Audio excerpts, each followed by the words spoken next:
All right, welcome back here to The Hill on NewsNation. So if you were watching this show the other day, you'll remember that we started the show off with a member of Congress's office that was vandalized by anti-Israel demonstrators. And Mick Mulvaney, you said at the time, you said what?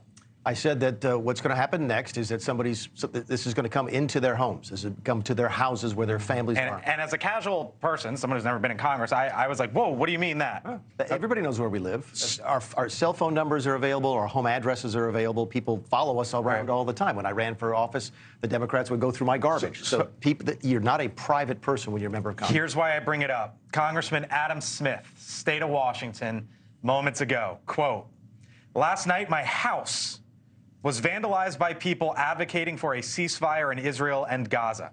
This attack is sadly reflective of the coarsening of the political discourse in our country and is completely unwarranted, unnecessary, and harmful to our political system." Member of Congress at his doorstep.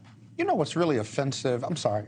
No, she was shaking her head. But we've seen this. At this point, we have seen not necessarily anti-Semitism, but we've seen the attacks on sitting Congress members ratchet up. We've seen it in terms of language, but we've also seen people show up on their doorsteps. Because to a point Mick made, it is easy to find out where they live.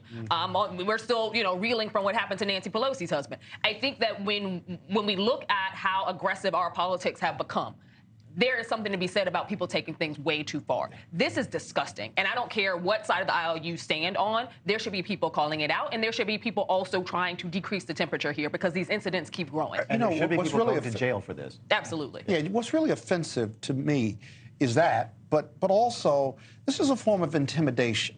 Right? Vandalism and attacks on your home, your family is, and your office, where you got staffers making 20 grand a year, it's a form of intimidation. And it's not going to work. It shouldn't work.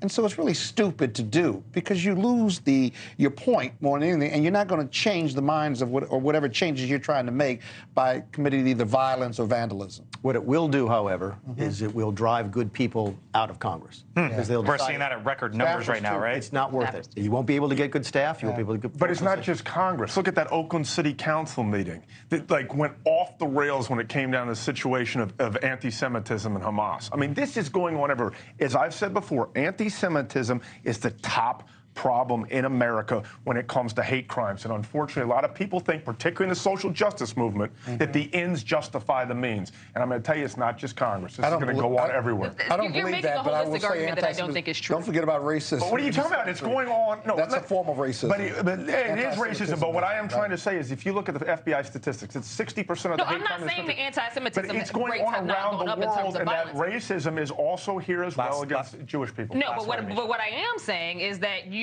are arguing that this is happening at rates where essentially younger people and individuals who are on the left are actually making this a bigger deal or pushing people to do it. Yes, because 36% of Democrats do not support. People are sick and tired of there being only one vision of things that are going on in the Middle East. They have watched the bombings they've watched indiscriminate killings of Palestinians, and they have questions. Because they are wondering why Israel is not held to account. They understand that Hamas is a terrorist organization, but they also understand that innocent women and children are dying, that critical infrastructure is getting blown up. You are walking around the anti-Semitism question. No, you're not. Yes, you are. You really are. I can support Palestine and the Jewish state together, are two state systems. But Hamas doesn't want a two-state solution. That's the point. But Hamas is not the whole Palestinian population. Yes, but they are the elected government of Palestine. It doesn't matter. Hamas is as responsible for those innocent people being killed because they're using them to defend themselves as if you want to blame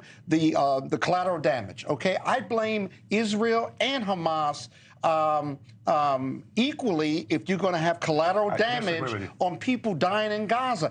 Mick, I'll give you. People have died. I'm going to give Mick the last word here, and then I want to move on to what we watched last night. I want to come back to where we started, which is reported.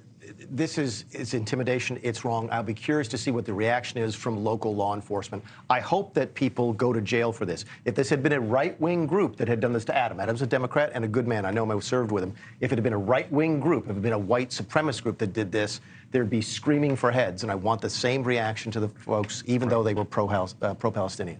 Thank you for watching. And make sure you go to joinnn.com to find NewsNation on your television provider. And don't forget to click the red subscribe button below to get more of NewsNation's fact-driven, unbiased coverage.